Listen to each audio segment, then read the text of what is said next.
साधु साधु साधु नमो तस् भगवतो अरहतो सम्मा संबुद्धस्स नमो तस् भगवतो अरहतो सम्मा संबुद्धस्स नमो तस् भगवतो अरहतो सम्मा संबुद्धस्स हरि මේ සූත්‍රය ඇත්තටම ටිකක් ගැඹුරුයි. එතකොට මේක ටිකක් හොඳට අහන්න ඕනේ. ඒ අහනකොට අපිට ලොකු වටිනා අර්ථයක් ලැබෙනවා. ඊට පස්සේ නිබඳු සූත්‍රවල අර්ථය බලාගෙන තමයි අපිට මේ ප්‍රතිපදාව කියන ටික ගොඩනගන්නේ. ඒ නිසා මේ දැන් පැහැදිලි කරලා දෙන්න යන සූත්‍රය හැම දිනකටම මතක් කරන්න පුළුවන් තරම් හොඳට අහගෙන ඉන්න හිත කොහාටවත් යන්න නොදී වෙනත් තරමකට යන්න නොදී ඕනකමින් අහගෙන ඉන්න කියලා. එතකොට මේ සූත්‍රයේ තියෙන්නේ බුදුරජාණන් වහන්සේ දේශනා කළ ත්‍රිපිටක ධර්මයේ සංයුක්ත නිකායේ තුන්වෙනි කාණ්ඩයේ තියෙන්නේ. එතකොට කන්ද සංයුක්තයේ අට්ඨදීප වර්ගයේ තියෙනවා සමනුපස්සනා කියලා සූත්‍රය. මෙන්න මේ සමනුපස්සනා සූත්‍රයේ ගොඩාක් හොඳ ගොඩාක් වටිනා අර්ථයන් පැහැදිලි කරලා දෙන සූත්‍රය. එතකොට මෙන්න මේ සූත්‍ර දේශනාව මුදවට අහන්න කියලා මතක් කරනවා. සාස්ත්‍රය බුදුරජාණන් වහන්සේ දේශනා කරනවා සවැත් නුවර වැඩ ඉන්න කාලයේදී යේහිකේක වික්‍රේ සමනාවා බ්‍රාහ්මනාවා අනේක විහිතං අත්තානං සමුනුපස්සමානා සමුනුපස්සන්ති සබ්බේතේ පංච උපාදානස්කන්ධේ සමුනුපස්සන්ති ඒතේ සංවාහඤ්‍යතර. බුදුරජාණන් වහන්සේ දේශනා කරනවා මහණෙනි යම් කිසි ශ්‍රමණයෙක් වේවා බ්‍රාහ්මණයෙක් වේවා නොඑක ආකාරයෙන් ආත්මයක් ගැන මෙනෙහි කරනවා නම් ඒ හැම කෙනෙක්ම මේ පංච උපාදානස්කන්ධයක්ම මෙනෙහි කරනවා. එහෙම නැත්නම් පංච උපාදානස්කන්ධයම ආත්ම විදිහට මෙනෙහි කරනවා. ඒ තේසන්වාන්‍ය කරන්නේ නැත්නම් එහි එක් එක් කොටසක් හෝ මෙනෙහි කරනවා කියලා. එතකොට මේ ලෝකේ යම් කිසි ශ්‍රමණයෙක් හෝ බ්‍රාහ්මණයෙක් හෝ ආත්මයක් ගැන මෙනෙහි කරයි නම් ඒ අය මෙනෙහි කරන්නේ මේ රූප වේදනා සංඥා සංකාර විඥාන කියන මේ පංච උපාදාන ස්කන්ධයක්ම ආත්ම විදිහට මෙනෙහි කරනවා. ඒ ස්කන්ධ පංචකය හෝ ස්කන්ධ පංචකයෙන් එකක් දෙකක් හෝ ආත්ම විදිහට මෙනෙහි කරන එක තමයි කරන්නේ. එතකොට බුදුජානක මහත්මිය දේශනා කරනවා ඉද වික්කවේ අසුතෝ පුතජනෝ අරියාණං අදස්සාවි අරිය ධම්මස අකෝවිදෝ අරිය ධම්මේ අවිනීතෝ සත්පුරුෂාණං අදස්සාවි සත්පුරුෂ ධම්මේ අකෝ විදෝ සත්පුරුෂ ධම්මේ අවිනීතෝ. හොඳ කාරණාවක් කියන එක නේ. ඉද වික්කවේ මහණෙනි මෙහි අසුතව පුතජනෝ අසුතව පුතජනය අරියාණං අදස්සාවි අරිය ධම්මස්ස අකෝ විදෝ අරිය ධම්මේ අවිනීතෝ සත්පුරුෂං අදස්සාවි සත්පුරුෂ ධම්මේ අකෝ විදෝ සත්පුරුෂ ධම්මේ අවිනීතෝ. අන්න අසුතව කියන්නේ අහලා හිතලා නැති ඇසු පිරුටෙන් නැති කියන එකයි අසුතවත් කියන්නේ. අසුතවත්කම නිසායි පුතජනෝනේ. එතකොට අසුතවත් පුතජනෝනේ කොහොමද? ආර්යයන් වහන්සේලාව නුවණින් දැක්කේ නැති, ආර්ය ධර්මයේ දක්ෂ නැති, ආර්ය ධර්මයේ හික්මුනේ නැති. සත්පුරුෂය කවුද කියලා නුවණින් දැක්කේ නැති සත්පුරුෂ ධර්මය මොකක්ද කියලා සත්පුරුෂ ධර්මයේ දක්ෂ නොවුණු සත්පුරුෂ ධර්මයේ හික් නොවුණු කෙනාට කියනවා අන්න අසුතවත් කියලා. අසුතවත් කියන්නේ කවුද? ආර්යයන් වහන්සේලා නුවණින් දැකලා නැහැ, ආර්ය ධර්මයේ අදක්ෂයි, ආර්ය ධර්මයේ හික්මලා නැහැ. සත්පුරුෂයන් නුවණින් දැකලා නැහැ, සත්පුරුෂ ධර්මයේ හික්මලා නැහැ, සත්පුරුෂ ධර්මයේ දක්ෂ නැහැ, සත්පුරුෂ ධර්මයේ හික්මලා නැති කෙනාට කියනවා අසුතවත් කියලා. අන්නේ බඳු අසුතවත් පුතඥය. පුතඥ කෙනා මෙන්න මේ විදිහට හිතනවා. රූපං අත්තතෝ සමුපස්සති. රූපය ආත්මයක් හැටියට දකිනවා. ආත්මයක් විදිහට මෙනෙහි කරනවා. ඔය යම් ශ්‍රමණ බ්‍රාහ්මණයෝ හිතන ආකාරය. එතකොට ශ්‍රමණ බ්‍රාහ්මණ ලෝකේ යම් ආකාරයකට හිතයිද ඒ විදිහට තමයි අනිත් ප්‍රජාව හිතන්න ගන්න. කොතනක හරි කොයි තැනක හරි යම් ශාසනයක මුල් වෙනවා නම් ඒ මුල් වෙන කෙනානුව තමයි ඊගාවට අනිත් ප්‍රජාව දිවෙන්නේ යන්නේ. එතකොට මෙතනදී ඒ වගේ ආර්යයන් දන්නේ නැති ආර්ය ධර්මයේ දක්ෂ හික්මිලා නැති කම නිසා අසෘතවත් කෙනා රූපය ආත්ම විදිහට දකිනවා. රූපං අත්තු සමුපස්සති. රූපය කියන්නේ ආත්මයක් කියලා දකිනවා. එහෙම නැත්නම් රූපවන්තං වාත්තාන. ආත්මය රූපවත් එකක් කියලා දකිනවා. එහෙම නැත්නම් අත්ත නීව රූපං. රූපය කියන්නේ ආත්මයට හිත එකක් කියලා දකිනවා. රූපස්මින් අත්තාන නැත්නම් ආත්මය රූපයේහි කියලා දකිනවා. ඔතන තියෙනවා දැන් මම කරුණු හතරක් මතක් කළා. මේ කරුණු හතර රූපය ආරම්භය හතර ආකාර දිට්ඨියක් ඇති වෙන ආකාරය. ඒකෙදි මේ දිට්ඨිය තුල උච්ඡේද සාස්ත්‍රත කියන අන්ත දෙකක් තියෙනවා. මෙතන කරුණු ටිකක් දැන ගැනීමත් එක්කම මතක් කරගන්නම් මම පස්සේ මේකේ අර්ථයට දෙන්නම්. එතෙන්දී රූපං අත්තතෝ සමුපස්සති. රූපය ආත්ම වශයෙන්ම දකිනවා කියන තැනක තියෙන උච්ඡේද දෘෂ්ටිය. මොකක් නිසාද? රූපය කියන එක ආත්මයක් හැටියට දකිනකොට ඒ බඳු කෙනාට අදහසක් එනවා මේ විඥානේ නිරුද්ධ වුණාට පස්සේ මරණයෙන් පස්සේ රූපේ සම්පූර්ණ නැති වෙලා යනවා. සිඳිලා වෙනසලා විනාශ වෙනවා. ඒ තමයි මගේ ආත්මය තමයි ඒ විනාශ වෙන්නේ. ආය මත්තේ ඉපදෙන්නේ නැහැ කියන අදහස තියෙනවා රූපේ ආත්ම විදිහට දකින කෙනාට. ඒතර රූපේම ආත්ම විදිහට දකිනකොට රූපේ ආත්ම විදිහට දකින තැනක තියෙනවා උච්ඡේද දෘෂ්ටිය. රූපය නැති වෙනකොට ආත්මය නැති වෙනවා, සිඳෙනවා, විනාශ වෙනවා, මරණයෙන් පස්සේ නෑ. ඒ හින්දා පින් කෙරුවා කියලා විශේෂ පළකුත් නැහැ, පව් කෙරුවා කියලා විශේෂ අගඩකුත් නැහැ, පිනයි පවේ කියලා වෙනසකුත් නැහැ. මොකද මරණයෙන් පස්සේ ආයි ඉපදෙන්නේ නැත්තම් නැසෙනවා නම් පින් කෙරුවා කියලා ලොකු අර්ථයක් ලැබෙන්නේ, පව් කෙරුවා කියලා ලොකු අනර්ථයක් වෙන්නේ නැහැ කියලා පින් පව් කියන දෙකටම බය නැති වෙනවා. ඒ වගේ දෘෂ්ටියකට කියනවා සග්ගාවරණ මග්ගාවරණ දෘෂ්ටි කියලා. ඒ කියන්නේ ස්වර්ගයේ සුගතියත් ආවරණය වෙනවා, නිවන් මගත් ආවරණය වෙනවා. ඔය වගේ දෘෂ්ටි කියන උච්ච දෘෂ්ටියක් තියෙනකොට. එතකොට මෙතනදී මේ රූපය ආත්මය කියලා දකින තැනදී උච්ච දෘෂ්ටියේ එක්තරා පැතිකඩක් අර වගේ නියත මිත්‍යා දෘෂ්ටිය කියන තැන අර සග්ගාවරණ මග්ගාවරණ කියන එක ඇත්තටම පනවන්නේ නියත මිත්‍යා දෘෂ්ටිය කියන තැනකින් මේ වගේ තැනක නෙවෙයි. නමුත් නියත මිත්‍යා දෘෂ්ටියකට යන්න තියෙන ඉඩ පටන් ගන්න මේ වගේ තැනක. මේ වගේ දිට්ඨියකින් ආරම්භ වෙලා ඒක උපරිමේම ගියාම තමයි ඇත්තටම සග්ගාවරණ මග්ගාවරණ කියන තැනකට යන නියතියක් කියන තැන දක්වාම යන්නේ දසවස්තුක සම්මාදිට්ඨිය බැහැර කරන තැනටපත් වෙන මට්ටමට යනවා. ඒ දිට්ඨියක ඒබඳු දිට්ඨියක ආරම්භය තමයි මේ සක්කාය දිට්ඨිය කියන තැනක තියෙන උච්චේ දෘෂ්ටියේ ආරම්භය.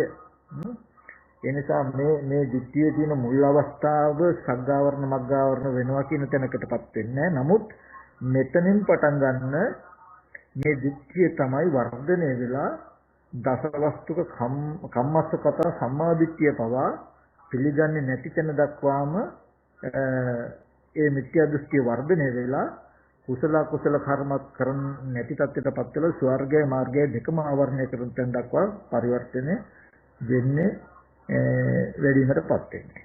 ඒකේ මුල් හරියනේ එතකොට රූපං අත්තතෝ සම්පස්සති කියන තැනක තියෙන්නේ උච්චේ දෘෂ්ටි. ඊට පස්සේ දෙවෙනි එකේ තියෙන්නේ රූපවන්තං වාත්තාන. ඒ කියන්නේ ආත්මයේ රූපවත් එකක් හැටියට දකිනවා. ආත්මයක් තියෙනට නැත්තම් මේ සත්‍යයක් ඒ කියන්නේ ආත්මේ දැන් රූපවත් විදිහට තියෙනවා. හැබැයි මේ රූපය මොනවා හරි දෙයකින් විනාශ වුණොත් නැති වුණොත් මගේ ආත්මය වෙනත් ආකාරයකට පරිවර්තනය වෙන්න පුළුවන්. දැන් ආත්මේ රූපවත් විදිහට තියෙනවා. හැබැයි ආත්මේ රූපවත් විදිහට තිබුණට ආත්මය කියන එක වෙනත් ආකාරයකට පරිවර්තන වෙන්න පුළුවන් කියන අදහස ඒකේ තියෙනවා රූපාන්තරණ අත්ත. සාතතෙන් තියෙනවා අත්ත නීවා රූපං. ඒ කියන්නේ රූපේ ආත්මයට හිත එකක්. රූපය කියන්නේ ආත්මය නෙමෙයි. හැබැයි ආත්මය කියන එක පවතින මේ රූපය කියන එක හිත එකක්. ඊට පස්සේ තියෙනවා රූපස්මින් අත්තාන. රූපය ආත්ම නෙමෙයි. හැබැයි ආත්මයට බැසගෙන ඉන්නේ ආත්මයට පවතින්න පුළුවන් භූමියක් හදලා තියෙන මේ රූපය කියලා රූපේම ආත්මය හැටියට රූපය ආත්මේ රූපවත් එකක් හැටියට රූපය ආත්මයට හිත එකක් හැටියට ආත්මේ රූපේ දැසගත් එකක් හැටියට කියලා මේ වගේ හතර ආකාරයකින් රූපය ගැන දිට්ඨියක් ඇති කරගන්නවා. කවුද මේක ඇති කරගන්නේ? බුද්ධ ආදී ආර්යයන් වහන්සේලා නුවණින් දැක්කේ නැති ආර්ය ධර්මයේ දක්ෂ නැති ආර්ය ධර්මයේ හික්මුනේ නැති සත්පුරුෂ ධර්මයේ දක්ෂ නැති හික්මිලා නැති අසුතවත් කෙනා තමයි මේ විදිහට හිතන්නේ. ඊට පස්සේ ඒ විදිහටම වේදනා අත්තෝ සම්නුපස්සති වේදනාව ආත්ම වශයෙන් හෝ දකිනවා. එතකොට වේදනාවන්තං වාත්තන වේදනාව ආත්මය වේදනාව ආත්මවත් විදිහට දකිනවා. වේදනාව ආත්මයට හිත එක. මේ ආත්මේ වේදනාවහි තියෙනවා කියලා මේ වගේ හතර ආකාරයකට වේදනාව කෙරෙහි දකිනවා. සංඥාව කියන්නේ හඳුනනවා. එතකොට සංඥාව කෙරෙහි මේ වගේම හතර ආකාරයක් තියෙනවා. එතකොට සංඥාව කියන එක මේ වගේ හතර ආකාරයක් සංඥාව කියන එක මේ වගේ හතර ආකාරයක් තියෙන නිසා විඥානයේ සංකාරය කියන එකත් විඥානයේ කියන එක මේ වගේම අර රූපය ගැන කිව්වා වගේ හතර ආකාරකින් තියෙනවා. මෙන්න මේකට කියනවා 20 ආකාර සක්කාය දිට්ඨිය කියලා. රූපය ගැන, වේදනාව ගැන, සංඥාව ගැන, සංඛාරය ගැන, විඥානය ගැන ඒ ධර්මීය ආත්මවත් විදිහට හෝ ආත්මයට හිත හෝ ආත්මවත් එකක් හෝ ආත්මයේ එහි පිහිටා තියෙන විදිහට හෝ දකින්නවා කියන මේ බඳු අදහස් හැම වෙලාවෙම ඇති වෙනවනම් ඇති වෙන්නේ අසුතවත් කෙනාට. අසුතවත් කියලා කියන්නේ බුද්ධ ආදී සත්පුරුෂයෝ බුද්ධ ආදී ආර්යයන් වහන්සේලා නුවණින් දැක්කනම් සත්පුරුෂ ධර්මයේ අහලා ඒකේ දක්ෂණ ඒකේ හිත්මිලා තියෙනවා නම් එයා කවදාවත් රූපේ මේ විදිහට හිතන්නේ හෝ හඳුනගන්නේ නැහැ. වේදනා සංඥා සංකාර විඥාන කියන ටික මේ විදිහට හිතන්නේ හඳුනගන්නේ නැහැ. නමුත් ඒ බුද්ධ ආදී ආර්යයන් වහන්සේලා නුවණින් නොදැක්කා වූ ඒ ධර්මයේ අහලා දක්ෂ නොවුණු ඒ වගේම එහි හික්මුනේ නැති එකේ ප්‍රතිඵලයක් තමයි අසුතවත් කියන එක. ඒ අසුතවත් කෙනා හිතන ආකාරය තමයි මෙන්න මේ විදිහට නැත්තම් හැඟීම් පවත්වනවා මෙන්න මේ විදිහට රූපේ තමයි මේ මගේ ආත්මයම. නැත්තම් මගේ ආත්මය රූපවත් එකක් කියලා මේ විදිහට ආත්ම සංඥාවක් මේ ස්කන්ධ හතර කෙරෙහි ඇති කරගන්නවා. ඔක තමයි මේ සමුප්පස්සන සූත්‍රයේ කියන්නේ. ඊට පස්සේ මේ විදිහට රූපය ආත්මවත් විදිහට පැවතුනොත් තියෙන දෝෂය මොකද්ද?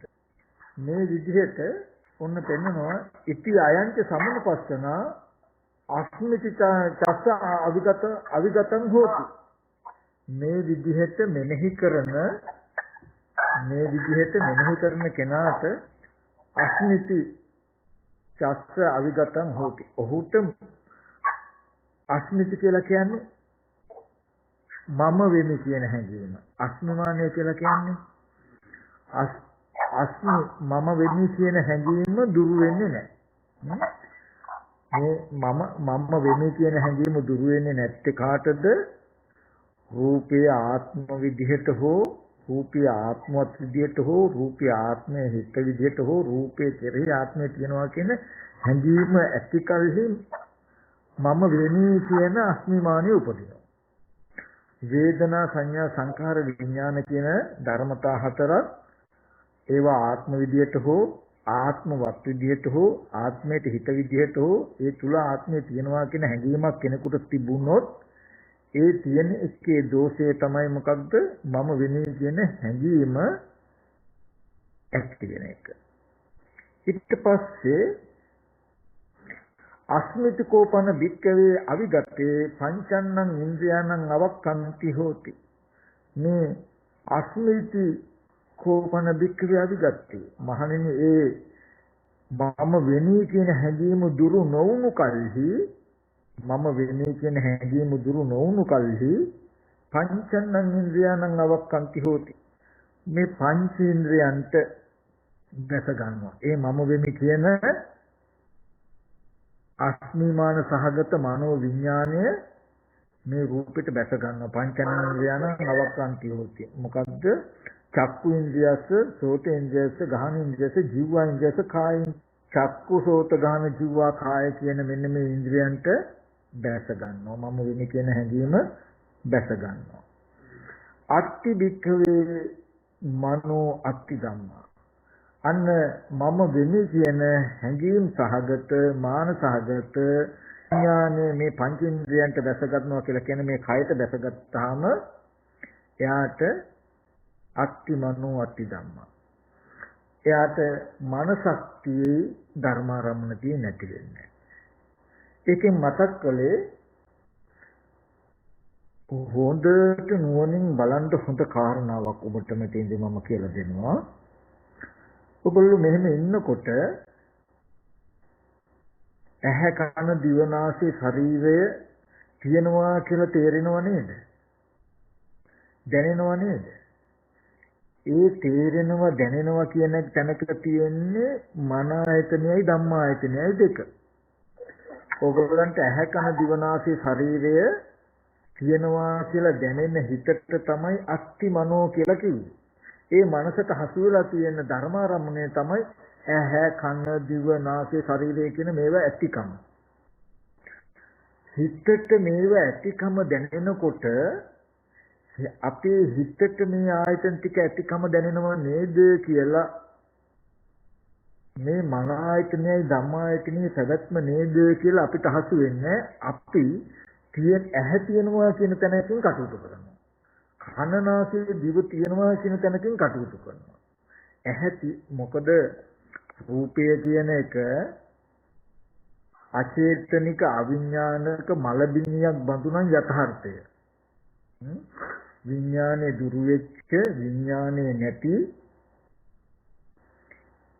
රූපයකට අපි කියනවා මලබිනියක් කියලා. ඒ රූපෙට රූපේ ඇති බව තේරෙන්නේ නැහැ. රූපය කියන්නේ කන බොන ආහාරයෙන් හැදුණු විඥානයේ නිරුද්ධ වෙච්ච චේතනා නැති කායයකට කියන්නේ මලමිණිය කියලා. ඒ කයට කය ඇති බව දන්නවා කියන කාරණාවක් නැහැ.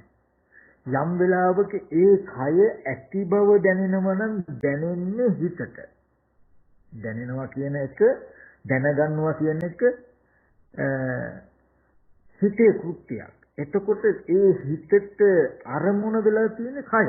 කය ඇතිකම දැනෙනවා කියනකොට. ඒක තමයි මේක දෙන්නේ මේ මම වෙන්නේ කියන හැඟීම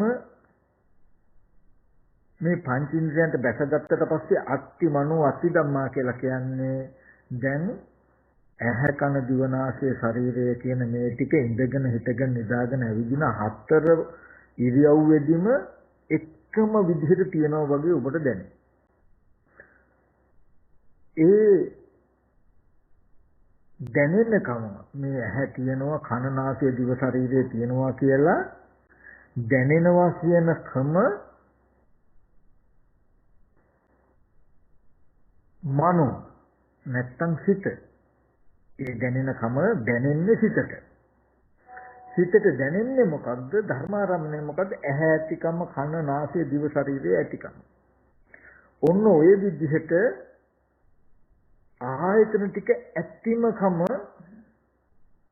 තියෙනකොට අත්ති අවිද්‍යා ධාතු. එතකොට දැන් අවිද්‍යා ධාතුවේ පිහිටලා තියෙනවා අවිද්‍යා ධාතුව තියෙනවා කියලයි කියන්නේ. මෙන්න මේ විදිහට අවිද්‍යා ධාතුවෙන් යුක්තව අරමුණු ස්පර්ශ කරන පුතග්ජනයට එහෙම නැත්නම් ඇහැ ඇතිකම කන නාසය දිව ශරීරය ඇතිකමින් ඉදිනින් අරමුණු ස්පර්ශ කරන අරමුණු ස්පර්ශ වීමෙන් යම් වේදනාවක් විඳිනකොට අන්නේ වේදනාව විඳින පුතග්ජනයට නැත්නම් ඒ වේදනාව විඳින පුද්ගලයාට හිතෙනවලු මේ මමයි කියලා. මමයි කියලා හිතනවා නිකන් නෙමෙයි මේ මමයි වේදනාව විඳින්නේ කියලා හිතනවා. අවිද්‍යා සම්පස්සේන වික්කවේ වේදිතේන පුත්තස්ස අසුතෝ පුතජනස්ස අස්මිති හෝති අයමස්මිති හෝති. එතකොට අවිද්‍යා සම්පස්සයෙන් යුක්ත වේදනාව විඳින අසුතවත් පුතජනයට මමයි කියන හැඟීම ඇති වෙනවා. නිකන් නෙමෙයි මේ මමයි වේදනාව විඳින්නේ කියන අදහස ඇති වෙනවා. එයාට භවිෂ්‍යන්තිකෝ හොති මම නැවත ඉපදෙන කෙනෙක්, මම රූපවත් කෙනෙක්, මම අරූපවත් කෙනෙක්, මම සංඤී කෙනෙක්, මම අසංඤී කෙනෙක්, මම නේව සංඤීනා සංඤී කෙනෙක් කියලා මේ වගේ මත්තේ තමන් නිබඳු කෙනෙක් යන ගණයට කල්පනා කරනවා යනවා කියලා කියනවා. ඔන්න දැන් හොඳට බලන්න මේ දැන් දෙන්නේ අන්තිමට අපේ පැවැත්ම. ඉඳගෙන හිටගෙන නිදාගෙන ඇවිදින හතර ඉරියව්වෙම මේ ඔක්කොම තියෙනවා. ආයතන ටික ඇතිකමකින් තියෙයි. හැබැයි ඒ ආයතන ඇතිකමකින් තියෙනවා කියලා කියන්නේ අස්ති මනෝ අස්ති ධම්මා.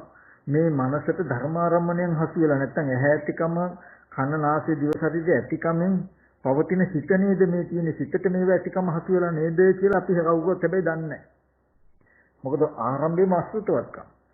ඒ ටිකේ ප්‍රතිඵලයේ තුලයි අපි ජීවත් වෙන්නේ. මොකද්ද? ඇහැ තියෙනවා කියන තැනක. කන දිව නාසය ශරීරයේ තියෙන හිඳ තියෙන එක පේනවා. තියෙනවා කියලා දැනුමින් අපි ඉන්නවා කියලායි මේ හිතාගෙන ඉන්නේ. එතකොට ඉබ්බන්දු විදිහකට වේදනාව විඳිනකොට චක්කු සම්පස්ස, සෝත සම්පස්ස, ගහන සම්පස්ස, ජීව සම්පස්ස, කාය සම්පස්ස කියලා මේ කුමන හෝ ස්පර්ශයෙන් වේදනාවක් විඳිනකොට ඒ වේදනාව විඳින කෙනා ඒ වේදනාවට කියන අවිද්‍යා සම්පස්සය කියලා. ඒ අවිද්‍යා සම්පස්සයෙන් වේදනාව විඳින සුතජන කෙනාට මමයි කියලා හිතෙනවා, මේ මමයි කියලා හිතෙනවා. මේ වේදනාව විඳින්නේ මම නිකන් මේ මමයි ඒක විඳින්නේ කියලා හිතේ. එතකොට ඔන්න හොඳට බලන්න යම් කිසි කෙනෙකුට යම් වේදනාවක් විඳිනකොට නැත්තම් මම නිකන් නෙමෙයි මේ මම කියලා මේ ආයතන ටික පෙන්වන්න පුළුවන්. මේ මම කියලා පෙන්වන්න පුළුවන්. මේ මමයි වේදනාව විඳින්නේ කියලා කෙනෙකුට පෙන්වන්න පුළුවන් නම් කෙනෙකුට හිතෙනවා නම් ඒ හිතෙන තැනක තියෙන්නේ අවිද්‍යා සම්පස්සය. එහෙම උනේ කුමක් නිසාද? ඒ වේදනාව විඳිනකොට ඒ වේදනාව විඳින්නේ මේ මමයි වේදනාව විඳින්නේ කියලා හිතෙනවා නම් දැනෙනවා නම් හැඟෙනවා නම් එහෙම උනේ මොකක් නිසාද? ආස්මි මම වෙමි කියන හැඟීම් සහගත විඥානයේ මේ කයට බැසගත්ත නිසායි.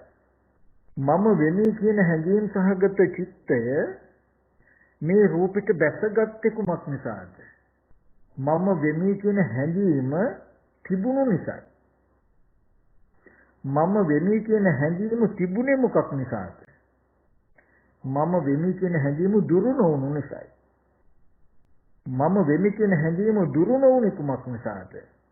විෂයාකාර සක්කාය දිට්ඨිය නිසායි. රූපය ආත්මත් විදිහට රූපය ආත්මයට හිත විදිහට තියෙන හැඟීම නිසායි. ඒබඳු හැඟීමක් ඇති උනේ කොහොමද? ඒබඳු හැඟීම පවතින්නේ කොහොමද? බුද්ධ ආදී ආර්යයන් වහන්සේලා නුවණින් දැක්කේ නැති ආර්ය ධර්මය අහලා නැති ආර්ය ධර්මයේ බුද්ධ ආදී සත්පුරුෂයන් දැක්කේ නැති ආර්ය ධර්මයේ දක්ෂ නැති ආර්ය ධර්මයේ හික්මුනේ නැති කම නිසා. ඒ කියන්නේ අසුතවත් කම නිසා. අසුතවත් කම කියන්නේ බුද්ධ ආදී ආර්යයන් වහන්සේලා දැක්කේ නැහැ, ආර්ය ධර්මයේ දක්ෂ නැහැ, හික්මලා නැහැ. සත්පුරුෂයන් නුවණින් දකින්නේ සත්පුරුෂ ධර්මයේ දක්ෂ නැහැ. සත්පුරුෂ ධර්මයේ හික්මුනේ නැතිකම නිසා ආශ්‍රිතව. බොහෝ ඇසූ කිරු තැන් නැහැ. අහන්න නුවණින් බලන්න වෙනම පැතිකඩක් හම්බෙලා නැහැ. ඒ හින්දා එයාට ඉතුරු වෙලා තිබුණේ අනන්ත සංසාරේ හුරුවමයි රූපය ආත්ම විදියට හෝ රූපය ආත්මවත් විදියට හෝ රූපය ආත්මයට හිත විදියට හෝ රූපය කෙරෙහි ආත්මය තියෙනවා කියලා වේදනා සංඥා සංකාර විඥාන කියන මේ ස්කන්ධ ටිකේ නිබඳු හැඟීමකින් තමයි පැවතුනේ ජීවත් වෙන්නේ. අසෘතවත්කම තිබුණේ සක්කාය දිට්ඨියෙන් යුක්ත වෙනවා. මේ විෂයාකාර සක්කාය දිට්ඨිය පිරෙන්නේ පුරවන්නේ මම වෙමි කියන හැඟීම උපදිනවා. හැඟීම දුරු වෙන්නේ. මම වෙමි කියන හැඟීම දුරු නොවුනහම මම වෙමි කියන හැඟීම් සහගත විඥානයේ මේ පංචින්ද්‍රයන්ට චක්කුසෝත ගන්න ජීව කාය කියන පංචින්ද්‍රයන්ට බැස ගන්නවා. හරියට මාළුවෙක් ඇමක් ගිල්ලා වගේනේ. ඒතකොට මම වෙමි කියන හැඟීම ගිල්ලාම කෙලින්ම මේ කෝට්ටයක් ඇඳගත්තා වගේ. එතකොට එයාට මම කියන හැඟීම තියෙන සිත ඔක්කාන්ති නාම රූපං නාම ධර්ම අරමුණු කළ රූපයට බැසගත්තට පස්සේ දැන් කය මම වෙනවා. එතකොට මම කියන හැඟීම රූපයට බැසගත්තට පස්සේ අත්තිමනෝ අත්ති ධම්ම ස්පර්ශ ආයතන 6 හටගෙන නිරුද්ධ වෙනවා. පෙනෙන දේ හටගෙන නිරුද්ධ වෙනවා. ඇහෙන දේ හටගෙන නිරුද්ධ වෙනවා නෙමෙයි. පෙනෙන්නේ ඉස්සෙල්ලත් ඇහක් තිබුණා. තියෙන ඇහිම රූපයක් දකිනවා. දැක්කට පස්සෙත් ඇහක් වෙනවා.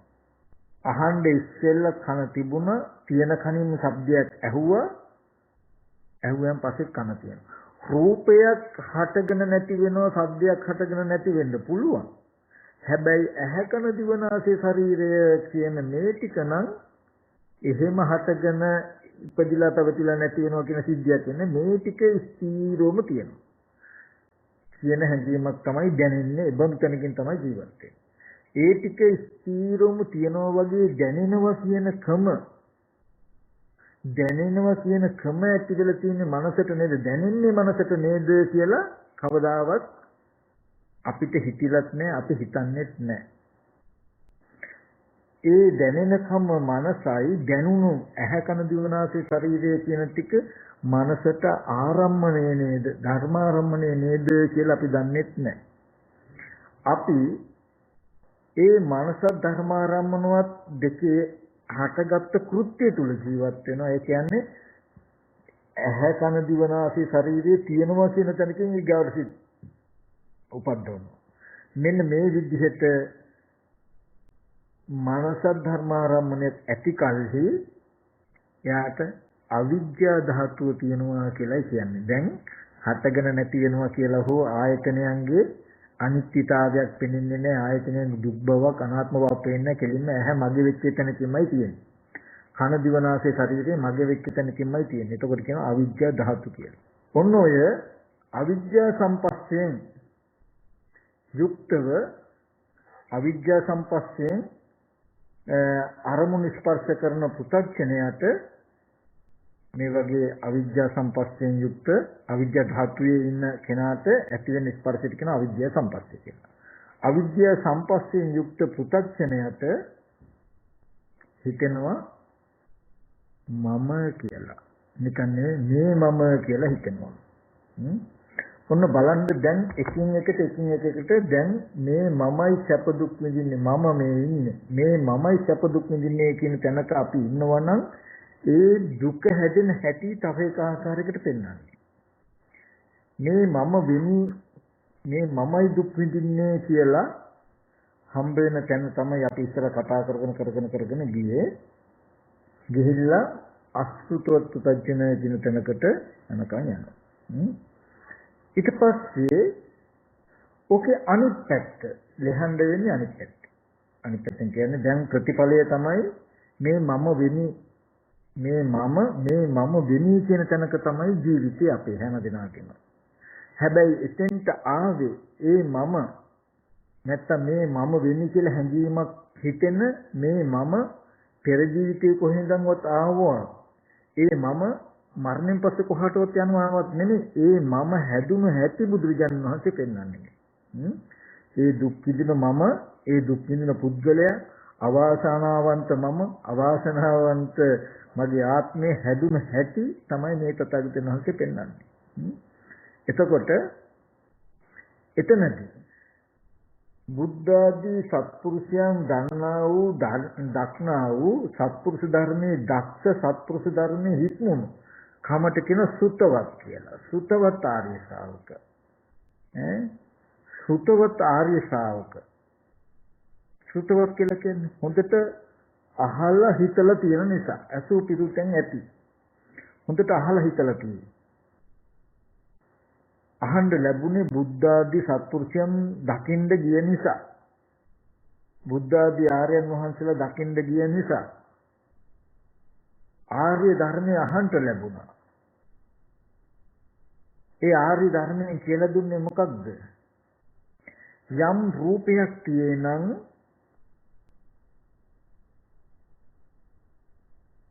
චත්තාරෝච මහ භූතා චතුන්නංච මහ භූතං උපාදාය රූපං යම් රූපයක් තියෙනං යම් රූපයක් වෙනොත් අපි ඕකටම ගමු අර ස්කන්ධ අවබෝධයත් එතන බුද්ධ ආදී ආර්යයන් වහන්සේලා බුද්ධ ආදී සත්පුරුෂයන් වහන්සේලා දකින්න ගියොත් දැක්කොත් ලැබෙන දේ තමයි මොකද්ද?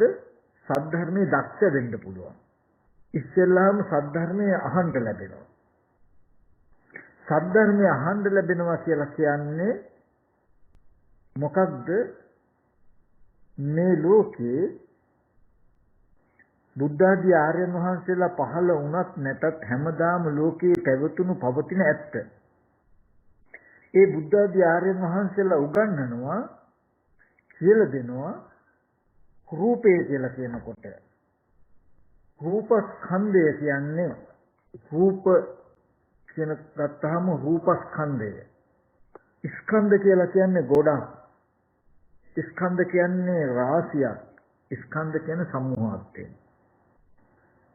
පස්කන්ධ, ගිනි කන්ධ, වැලි කන්ධ කියලා ස්කන්ධ කියන කතා කරන තැනක සමූහ අර්ථයකින් රාශි අර්ථයකින් පුංජාර්ථයකින් එතකොට සමූහයක් රාශියක් ගොඩක් කියන අර්ථයකින් කියනවා ස්කන්ධ කියලා. එතන රූපස්කන්ධ රූප ගොඩක් රූප රාශියක් රූප සමූහයක් කියන අර්ථය උගන්වනවා අපිට. මොනවද රූප ගොඩ රූප රාශිය රූප සමූහය? අතීත අනාගත පච්චුප්පන්න අජ්ජත් බහිද්ද ඕලාරික සුකුම හීන ප්‍රණීත දුර ළඟ කියලා මේ රූපය කියලා යමක් ලෝකයේ තියෙයි නම් ඒ රූපේ නියෝජනය කරන්න පුළුවන් ශේෂ්ත්‍රයක් තියෙනවා. ඒ ශේෂ්ත්‍රයේ විසිරලා තියෙනවා 11 ආකාරයකට. අතීතයේ වේවා දැන් වේවා අනාගතයේ වේවා යම්ම කෙනෙක් රූපයක් ඇසුරු කළා නම් ඇසුරු කරන්නේ මෙන්න මේ 11 පොළ හරහා. ඔය 11 පොළක විසිරලා පැතිරලා තියෙන රූපය එයින් ඔබට යන්නේ යම්ම රූප ටිකක් තියෙන හැම රූපයක්ම කැටි කළා මේ 11 පොළක 11 තැනක විසිරලා තියෙන හැම රූපයක්ම කැටි කළා අරගෙන කියනවා රූපස්කන්ධය කියලා. රූපස්කන්ධ කියලා කියන්නේ රූප රාශියක් රූප ගොඩක්. අතීතයේදී අපි අසුරු කළ යම්තාක් රූප තිබුණා නම් ඒ හැම රූපත් වර්තමානයේදී හම්බ වෙන හැම රූපයක්මත් අනාගතයේදී හම්බ වෙන හැම රූපයක්මත් කියලා තුන් කාලයකට තියෙනවා. ඊට පස්සේ ওই තුන් කාලය ඇතුළ ආපහු මෙහෙම බෙදෙනවා. අතීතයේ ඇසුරු වෙච්ච ආධ්‍යාත්මික බාහිර ඖදාරික සුකුම ඖදාරික කියලා කියන්නේ රළු. සුකුම කියන්නේ සිව්. හීන ප්‍රණීත අපි ඉස්සෙල්ලා මේ කුලස් පොලේ අර්ථය පොඩ්ඩක් ලෙහා ගමුකෝ. අතීතය කියන්නේ අතීතය ඇසුරු කළ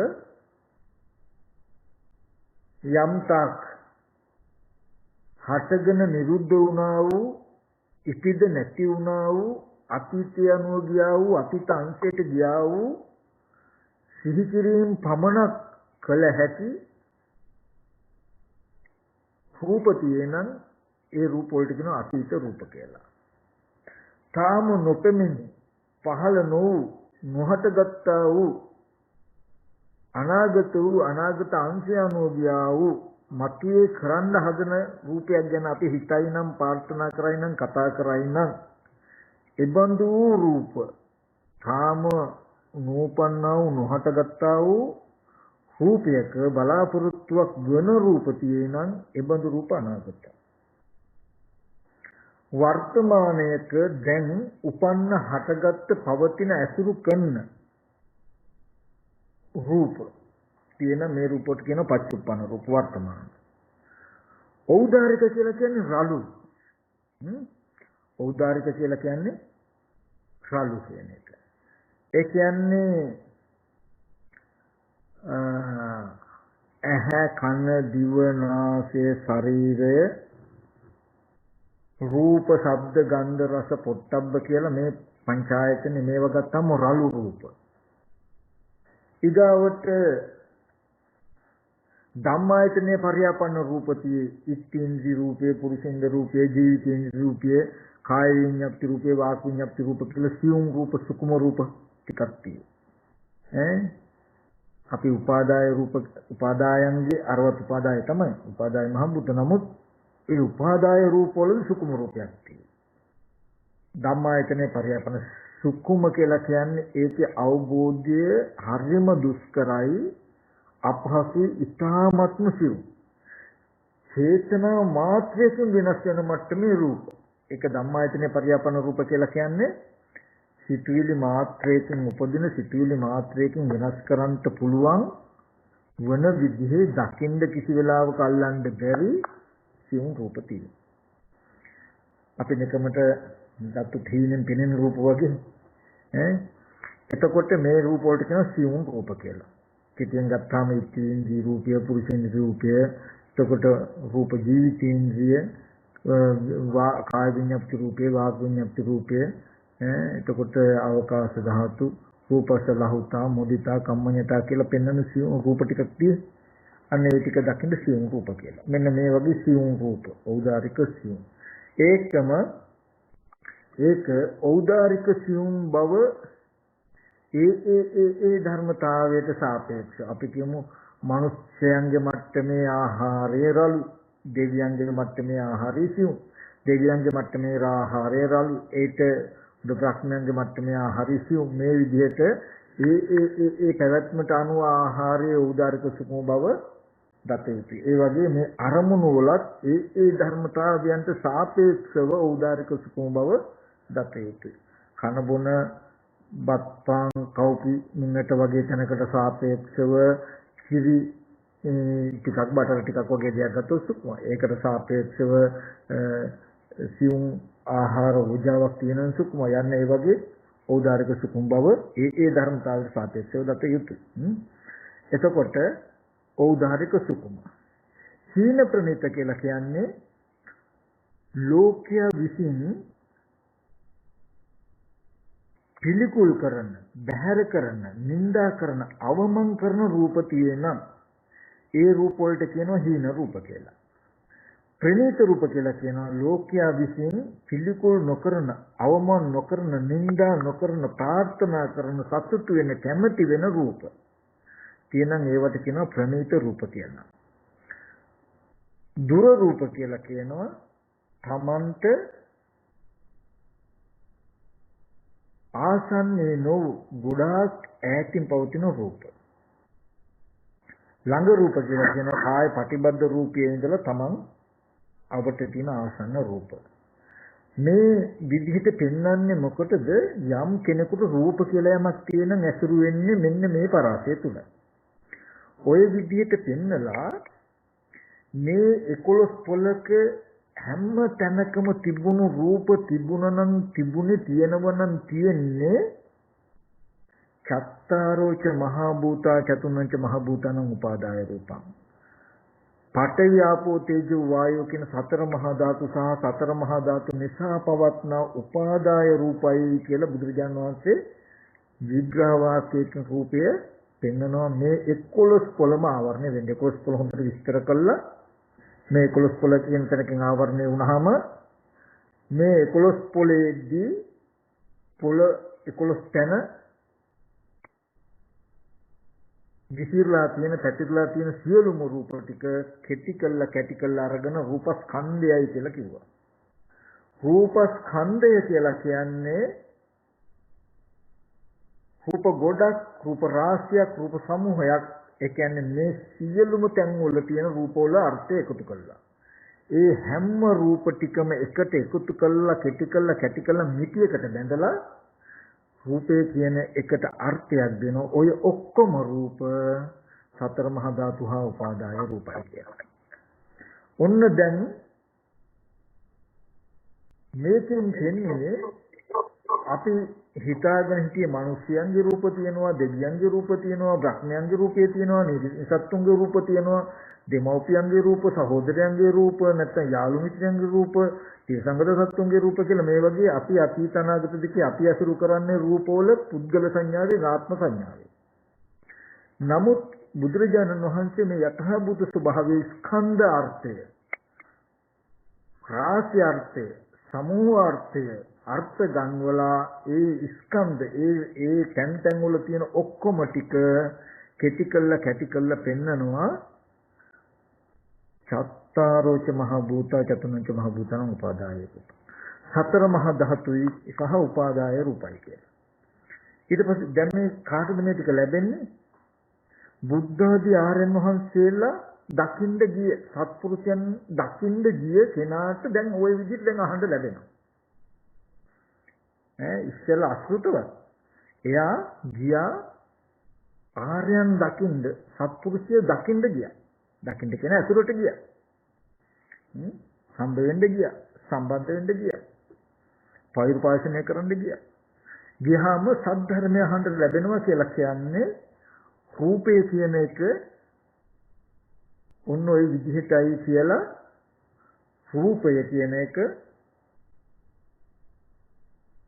ස්කන්ධාර්ථය ධාතු අර්ථය පෙන්නලා මහ භූතය සහ උපාදාය රූපයි කියලා පෙන්වනවා.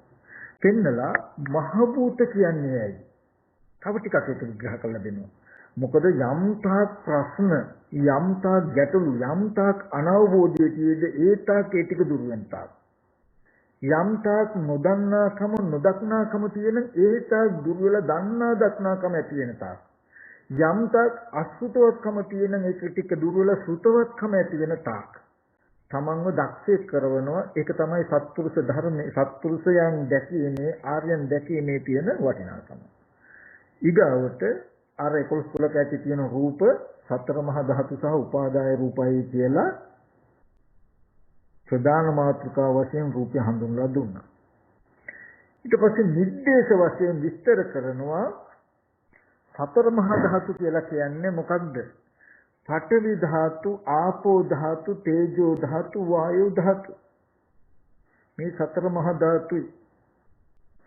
උපාදාය රූපය කියලා කියන්නේ මහ භූතයන් නිසා, මහ භූතයන් ඇසුරු කරගෙන මහ භූතයන්ගෙන් වෙන් නොවි පවතින, මහ භූතයන් නිසාම පවතින රූප ටිකට කියන උපාදාය රූප කියලා. උපාදාය කියන්නේ ඇසුරු කරගෙන පවතින රූපයි කියලා නිर्देश වශයෙන් පෙන්වනවා. ඊට පස්සේ ඒක තව පැත්තකට තරගෙන ගිහිල්ලා පාටිනිर्देश වශයෙන් වඩාත් විස්තර කිරීම වශයෙන් පාඨවි කියලා කියන්නේ තද රළු කාර්කස ස්වභාවයක් තියෙන ආධ්‍යාත්මික බාහිරව කෙනා ඉන්න වටපිටාවට සමාන කළා. යාචිකාච අජ්ජත්තිකාච පඨවි ධාතු, බාහිරාච පඨවි ධාතු, පඨවි ධාතු රේවේස. ආධ්‍යාත්මික පඨවි ධාතුව, බාහිර පඨවි ධාතුව තියෙන මේ දෙක සමාන කළා පෙන්නනවා හොඳට. පඨවි ධාතුවේ පඨවි සංඥාව ඇති කරගත්තට පඨවිය පිරිසිඳ දකින්න නැතිකම හින්දා මම ආයනය කරන්න පුළුවන්. මම කියලා හිතන්න පුළුවන්. හින්දා පඨවිය පිරිසිඳ දකින්න විදිහට උගන්වනවා. කොහොමද ඊට පස්සේ බුදුරජාණන් වහන්සේ පෙන්නනවා පඨවි කියලා කියන්නේ තද රළු කාර්කස ස්වභාවය. යමක් දරාගෙන ඉන්න පුළුවන් කමේ කෘත්‍යයක් කරන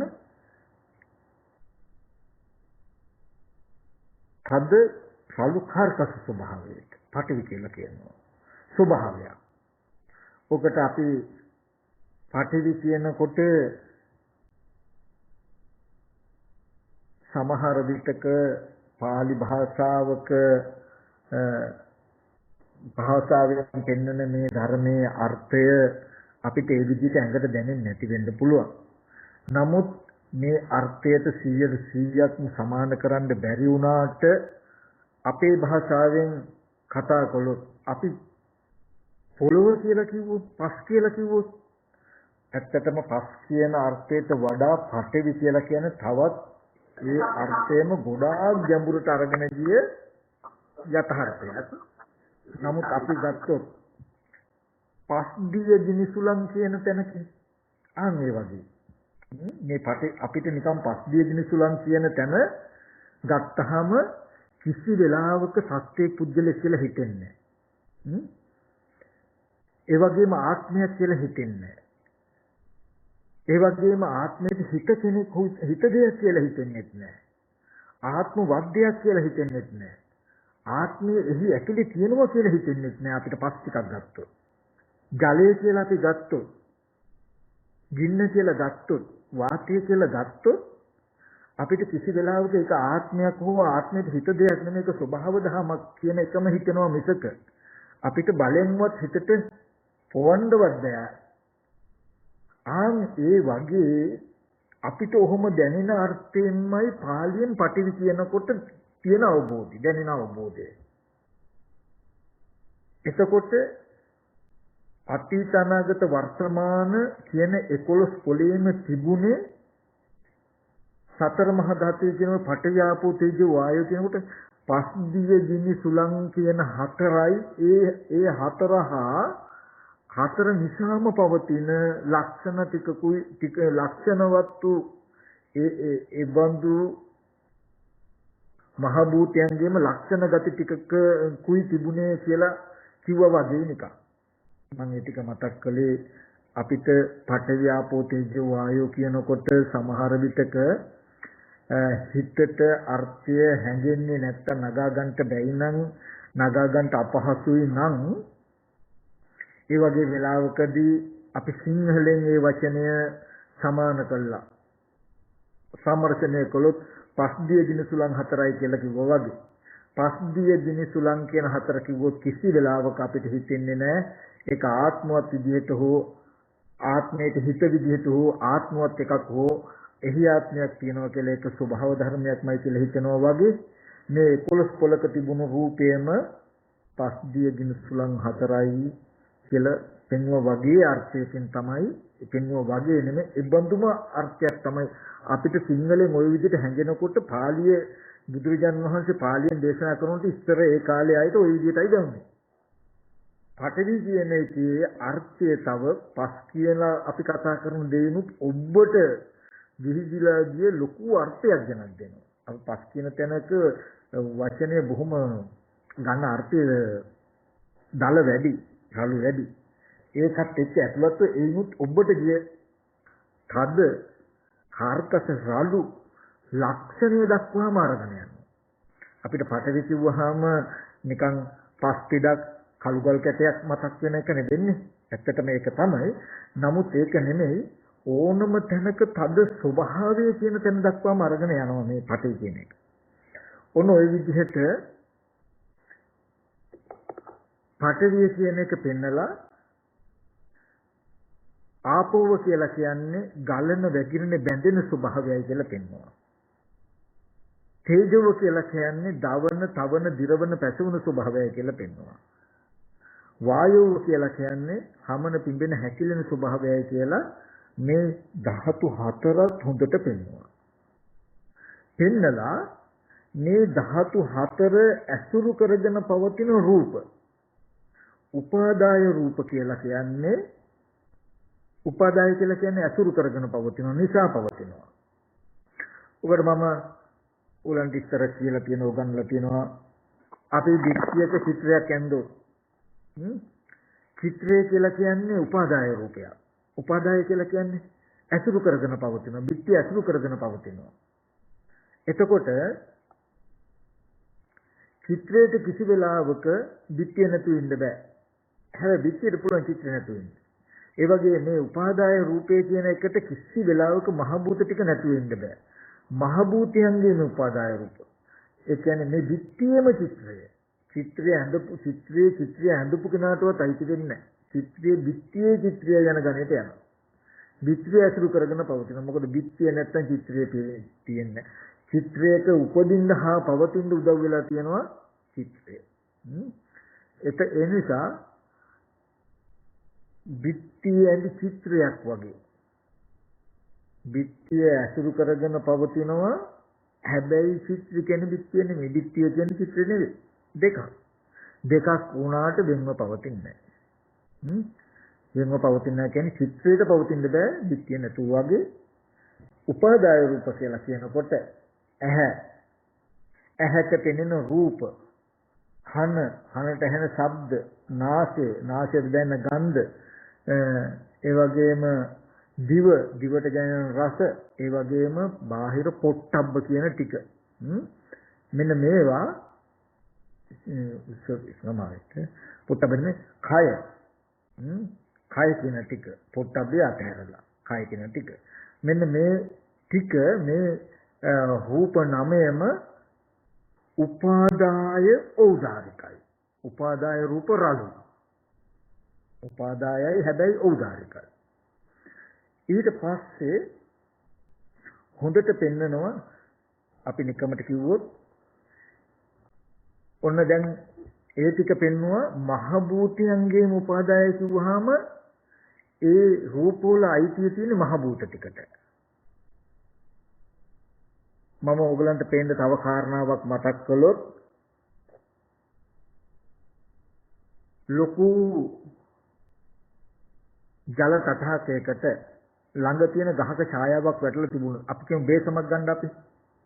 බේසමක් අරගෙන එළියෙන් තිබුත් ගහක් ගාවින් තිබුණොත් ගහේ ඡායාව වැටේ වතුරට. දැන් මේ ඡායා රූපය වතුරේ පතිත වෙලා තියෙයි.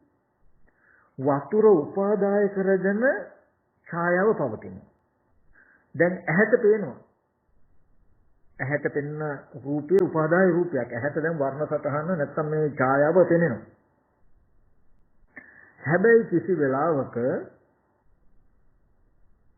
මේ පෙනෙන දේ වතුර ටික නැති වුණොත් උතන පවතින්නේ නැහැ. වතුර ටික තියෙනකම්ම වතුර උපාදාය කරගෙන වැසුරු කරගෙන පවතිනවා. මේ උපාදාරු හැම මේ පෙන්වන නිදසුන හැම තැනකටම ආදේශ කරන්න එක හා සමානමයි. අපිට නොපෙනුනට අර්ථය එකමයි. මේ පේන උපාදාය රූපය වතුරට පේන ඡායාව ඇහැට පෙනෙනවා, දකින්න පුළුවන්. දිට්ඨිමත්ත. කිසි වෙලාවක මේක අල්ලන්න බෑ. අල්ලන්න කියලා අත දැම්මොත් අත ගිහිල්ලා හැපෙන්නේ වතුරේ මිසක ඡායාව අහුවෙන්නේ නැහැ. කිසි වෙලාවක වතුර ටික එතන තියෙද්දි ඡායාව විතරක් උස්සලා ගන්න පුළුවන්ද ළඟට? දුරස් කරන්න පුළුවන්ද? අයින් කරන්න පුළුවන්ද? කිසිදු ක්‍රියාකාරකමක් පවත්වන්න බෑ. මොකද ඒක මහ භූතයන්ගේම රූපයක් වෙලා. මහ භූතයන්වයි ගිහිල්ලා තියෙන්නේ. අපිට මුකුත් අයිතියක් නැහැ. කිසිම දෙයක් කරන්න බෑ. අපිට ඒ ඡායා රූපේ පතිත වෙලා තියෙන මහ භූත ටිකත් එක්කම ළඟට ගත්තොත් ඡායාව උන ළඟට ගත්ත හැකි. ඒ කියන්නේ වතුර භාජනෙත් එක්කම ඉස්සුවොත් උන ඡායාව ලඟ වෙයි. වතුර භාජනෙත් එක්කම දුරස් කළොත් ඡායාව දුරස් වෙයි. එතකොට අපිට යම් භාණ්ඩයක් අතට පෙනෙන දේ ළඟට ගන්න ඈඩ් කරන්න පුළුවන් නම් ඒ වෙලා තියෙන්නේ ඒ පේන දේ ඇසුරු කරගෙන තියෙන මහ භූත ටිකත් එක්කම අපි මේ ඔසවල තියෙන මිසක අපිට යම් වස්තුවක් පෙනෙද්දි පේන වස්තුව නිර්මාණය කරපු මහ භූත ටික එතනම මේසි උඩම තියෙද්දි පෙනෙනවා කියන සිද්ධිය විතර කුසල ගන්න බෑ. එතකොට මෙන්න මේ වගේ මහ භූතයන්ගේම උපාදාය රූපයි කියනකොට ඇහැ අයිති ඔබටවත් මටවත් නෙමෙයි මහ භූතයන්ටයි කියන එක කියනවා. ඒක මහ භූතයන්ගෙන් තොරව හොල්ලන්නවත් බෑ. පෙනෙන රූපයයි මහ භූතයන්ටයි මහ භූතයන්ගේම උපාදාය. චතුන්නම් මහ භූතනම් උපාදාය රූපං. සතර මහා ධාතුන්ගේ උපාදාය රූපේ. ඒකයි අයිතිය පෙන්වනවා යාගේ. කියලා ඔන්න උපාදාය රූප ටික ඇහැ මගේ නෙමෙයි. ඇහැ මහ භූතයන්ගේ උපාදාය රූපය. අර වතුර භාජනයේ තියෙන ඡායාව මගේ නම් මගේ ආත්ම නම් මට අයිති නම් වතුර ටික තියෙද්දි ඡායාව විතර ගලවලා අරගෙන අපිට යන්න පුළුවන් වෙන්න ඕනේ. අපිට ක්‍රියාකාරකමක් පෙනෙන දේ එක පවත්වන්න පුළුවන් නම් වතුරට අයිතියක් නැතුව මට අයිතියක් තියෙනම් මට යමක් ඒකේ බලය පවත්වන්න පුළුවන් නම් වතුර බේසමට වැටලා තියෙන ඡායාව බේසම තියෙද්දි වතුර ටික තියෙද්දි ඡායාව විතරක් අරගෙන මට ගනුදෙනු කරන්න පුළුවන් වෙන්න ඕනේ. නමුත් වතුර ටික නැතුව ඒක හොල්ලන්නවත් බැයි නම් මට කිසිම ක්‍රියාකාරකමක් කරන්න බැයි නම් ඒක යනවා අයිතිය වතුරටමයි වගේ මහ භූතයන්ටම වගේ ඇහැ කියන දේ අයිති මට නෙමෙයි. මහ භූත ටික ඇතිකාක් මේ ප්‍රසාද ගතිය විද්‍යමාන වෙයි. මහ භූත ටික නැති වෙනකොට ප්‍රසාදේ නොවේ. මහ භූත ටික ඇතිතාක් ඔබට වර්ණ සටහන් පෙනේ. මහ භූත ටික නැති වෙනකොට වර්ණ සටහන් නොපෙනේ. මහ භූත ටිකත් එක්කම එහාට මෙහාට කොළොත් වර්ණ සටහන් එහාට මෙහාට වෙයි. මහ භූත ටික තියෙද්දි වර්ණ සටහන් මාත්‍රේ විතරක් ගන්න බෑ. විත්‍රයේ චිත්‍රයේ ඇඳි අපි ඇඳට චිත්‍රය අපිට අයිති නෑ. විත්‍රයේ තියෙද්දි චිත්‍රය ගලවලා අපිට ගන්න බෑ අපිට. අපිට ඕන වෙලාවට චිත්‍රය දුකස් කරන්න චිත්‍රය අයින් කරන්න බෑ. ඕන විත්‍යයත් එක්කම අරගෙන කඩලා විත්‍යය එහෙම පිටින්ම අරගෙන ළඟට ගන්න පුළුවන් චිත්‍රය ළඟට ඒ දුරස් කරන්න පුළුවන් චිත්‍රය දුරස් වෙන්නේ මිසක විත්‍ය තියෙද්දි දැන් චිත්‍රය අයින් කරන්න බෑ. ඕන චිත්‍රය අපව මකලා දාන්න පුළුවන්. නමුත් කිසි වෙලාවක අරගෙන පරිහරණය කරනවා කියන්න බෑ. ඒ වගේ මහ භූතයන්ගේම උපාදාය රූපයි කියලා හොඳට උගන්වනවා. එතකොට ඇහැ රූප කන ශබ්ද කියලා කියන්නේ පස්දිය ගිනිසුලන් කියලා මම ඔයගලන්ට අර්ථ ගැන්වෙන විදිහට කියන්නම්. නමුත් ඒක ඔබට ගිය වචනයක් හැටියට දකින්න පටවියාපෝතිය කියනකොට පස්දිය ගිනිසුලන් හතර හා බැඳුණු ඒ ධර්මතා හතරට අයිති රූපයි කියන අදහසින් තමයි මේ ඇහැ උපාදායයි මහ භූතයන්ගේ උපාදාය. ඒ කියන්නේ පස්දිය ගිනිසුලන් හතරේ උපාදාය රූපය. බැඳුණු රූපය. රූපය කියන්නේ පස්දිය ගිනිසුලන් හතරේ බැඳුණු රූපය. කන කියන්නේ පස්දිය ගිනිසුලන් හතරේ බැඳුණු රූපය. කියන තැනකින් අර්ථ අරගෙන කෙනෙකුට තේරුණොත් කිසි වෙලාවක පස්දිය ගිනිසුලන් හතර තමන් හෝ ආත්මයක් නෙමෙයි නම් ඒහා බැඳුණු ඒ නිසා පවතින ඒ නිසා උපදින රූපයක් ආත්මයක් වෙන්නේ නැහැ කියන නුවණ එයාට තියෙනවා.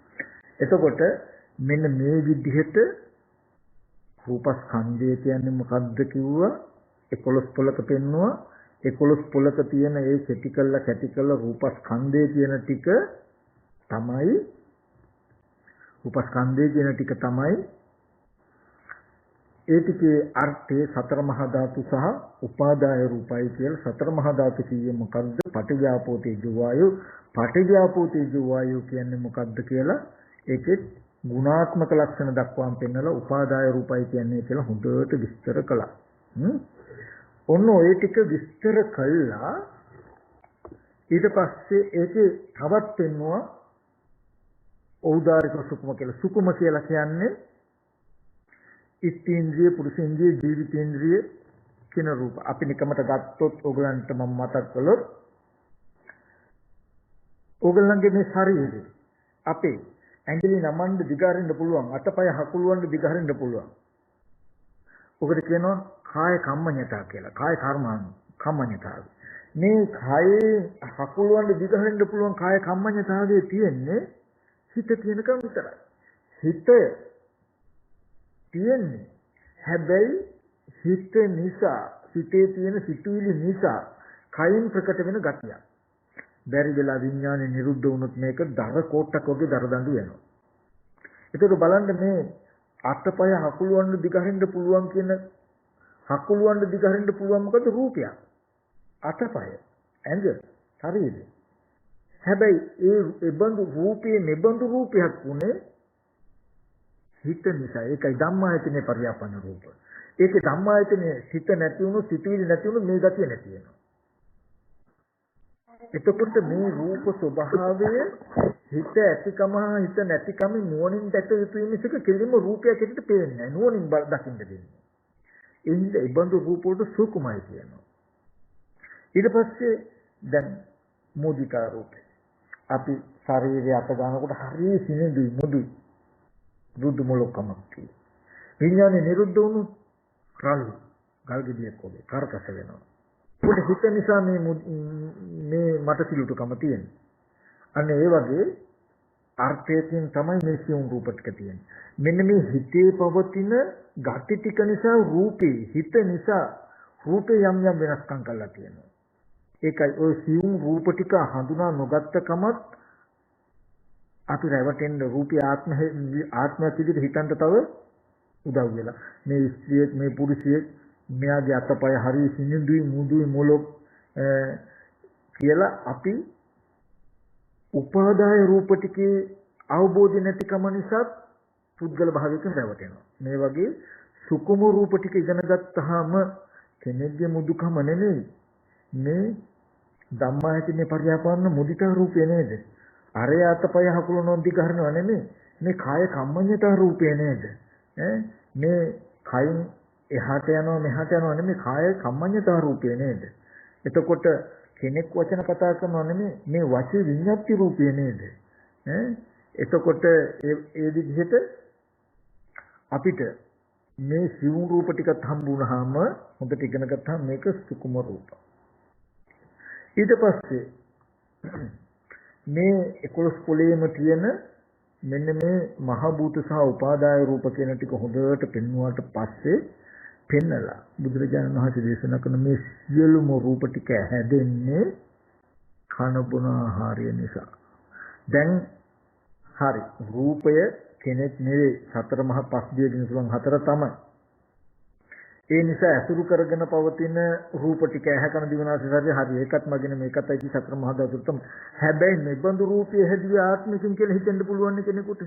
ඒ නිසා රූපය හැදිච්ච හේතුව අනාත්මයි කියලා පෙන්වන බත්පාන් කවුපිමුන්නට කියලා මෙතන මෙබඳු අනාත්ම හේතුවක් නිසායි මෙබඳු රූපය හැදුනේ. මේ රූපස්කන්ධය එතකොට මේ රූපේ කියලා හොඳට පෙන්නලා ඊට පස්සේ ඔන්න ඔය කාරණාව හොඳට පැහැදිලි කරනවා.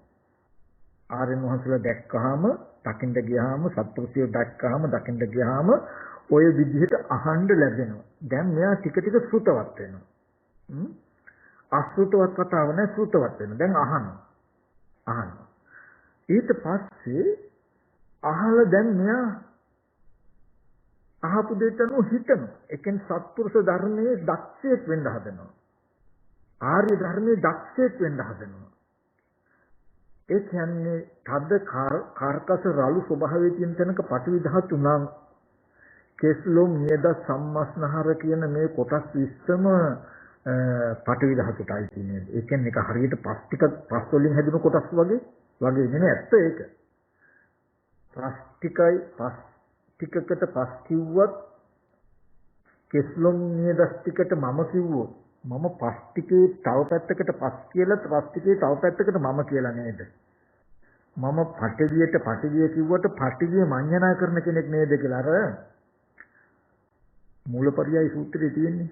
ලෝකයා පටිවින් පටිතෝ සංඥානති. පටිවිය කියලා දන්නවා. හැබැයි පටිවිය මේති මඤ්ඤති. පටිවිය මමයි කියලා මඤ්ඤණා කරනවා. ඇයි ඒ? පටිවිය මේති මඤ්ඤති. පටිවියා මේති මඤ්ඤති. පටිවිස්මින් මඤ්ඤති. ඔය මේ කියපු ටිකමයි. රූපේ මම හැටියට රූපේ නිසා මම කියලා ඔය මේ පෙන්නපු විෂයාකාර සක්කාය දිට්ඨිය කියලා ඔය පෙන්නපු සිද්ධිය පෙන්නන්නේ. එයා අන්තිමට පටිවිය මමයි කියලා හිතනවා. පටිවිය නිසා මම කියලා හිතනවා. මගේ ආත්මය පටිවිය කියලා හිතනවා. ඇයි පටිවිය පිළිබඳ පිරිසිදු නොදැකීමයි කියනවා.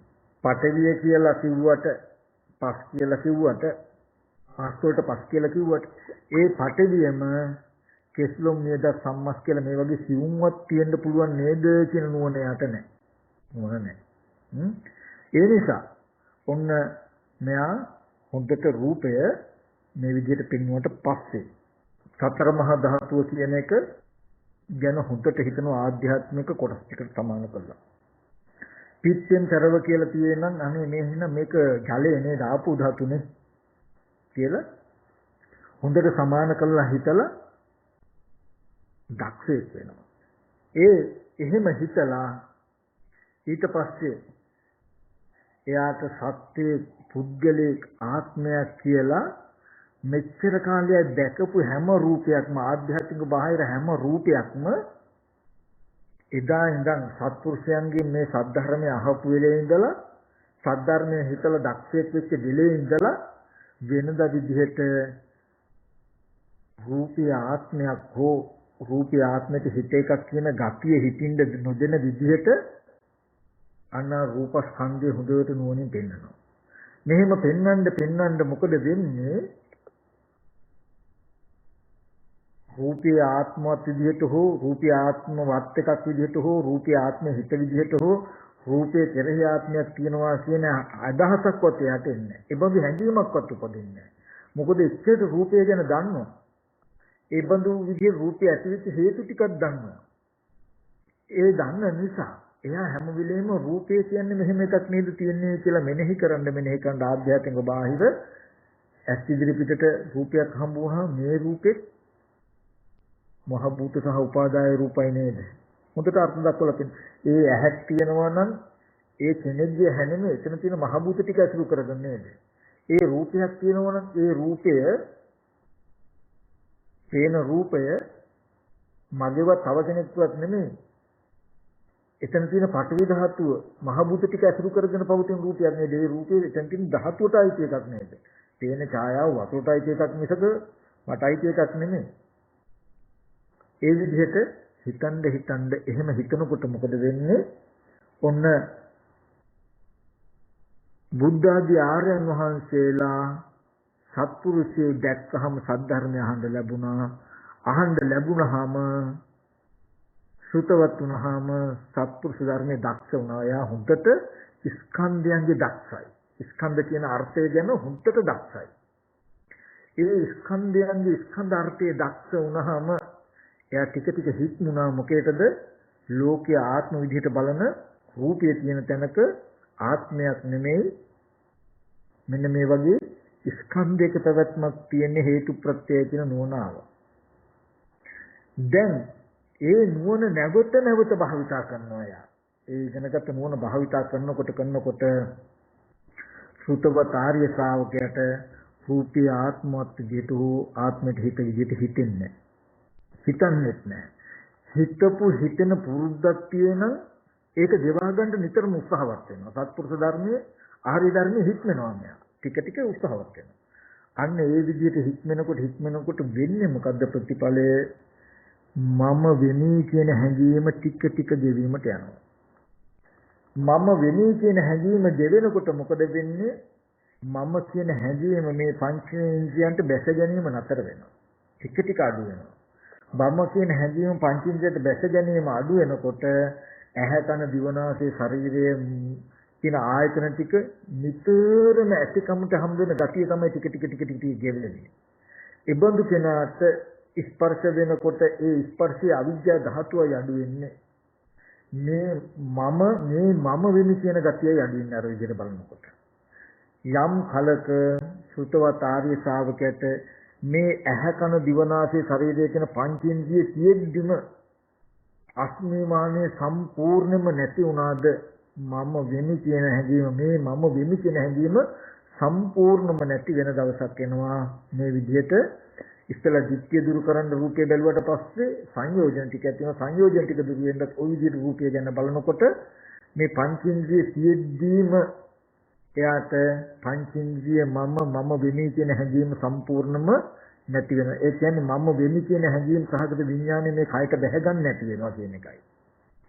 එදාට එයා මේ ඇහැ කන දිවනාසය ශරීරයේ තියෙන ආයතන ටික පරිහරණය කරනවා. ඒ ආයතන ටිකම තමන්ගේ නොවි එකෙන් නැතිලා. ඒතර කියනවා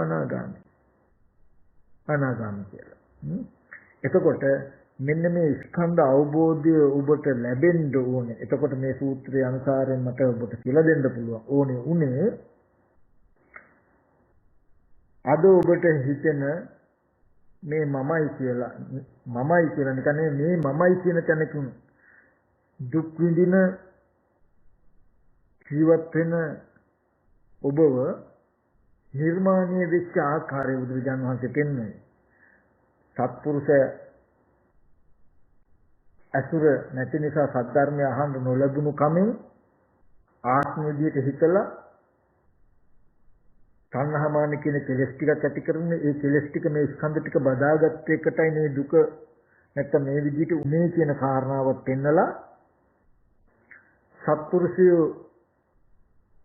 අසුරු කළාම සද්ධර්මය අහන්න ලැබෙනවා ආර්යයන් වහන්සේ අසුරු කළාම ආර්ය ධර්මය අහන්න ලැබෙනවා ඊට අනුව දක්ෂයෙක් වෙලා ඊට අනුව හික්මුණා ඒකේ ප්‍රතිඵලය තමයි මම වෙන්නේ කියන හැඟීම දුරු වෙනවා ගෙවෙනවා මම වෙන්නේ කියන හැඟීම ගෙවෙනකොට දුරු වෙනකොට ඒ තෘෂ්ණා දෘෂ්ටි වශයෙන් මේ කයෙක විඥානේ දැඟෙන්නේ විඥානේ මේ කයේ නොබැඳි කයෙන් මිදෙනවා ඒකට කියන අනුපාදා පරිණිරවාණය ඇහැ කන දිව නාසය ශරීරය කියන මේ ආයතන ටික උපාදාන වශයෙන් නොගෙන මිදෙනවා හිත මේ ඇහැ කන දිව නාසය ශරීරය කියන ආයතන ටිකට බැසගෙන එහි බැඳිලා පවතින එකට කියනවා උපාදානයි කියලා උපාදාන වුණාම උපාදාන ස්කන්ධ දුක්ඛ උපාදාන ස්කන්ධේ දුක් විඳින්න වෙනවා අස්මිමානේ දුරු වුණාම උපාදාන ගතිය හිතට කය හිත කයට බැස ගන්න කමෙන් මිදුනහම අනුපාදා පරිණතන උපාදාන වශයෙන් නොගෙන කෙලෙස් පිරිනවීම පිරිනවිලා එතකොට උපාදාන ස්කන්ධයෙන් උපාදාන වෙලා ඇති වෙන සියලු දුක නිදහස් වෙනවා එතකොට මෙන්න මේ වගේ අදහසක් ගත්තාම මේ අදහස බුදුරජාන් වහන්සේ කාලේ නම් නිවන් දකින්න හොඳටම ප්‍රමාණවත්. ඊට පස්සේ එදා ඉඳලා එයාට ගොඩාක් බණ ඕනේ ගොඩාක් කාරණා ඕනේ කෙටි අවවාදයක් ඇති කෙටි අවවාදෙ පිළිහිටලා ප්‍රතිපදාව හදා ගන්නවා. ඒ කියන්නේ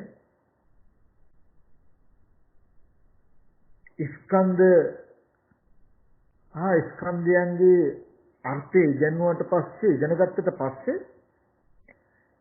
එයා අර්ථය පිළිටනවා. ඒ කියන්නේ හැම රූපයක්ම එතකොට දැන් ඒ කොළොස් පොළේම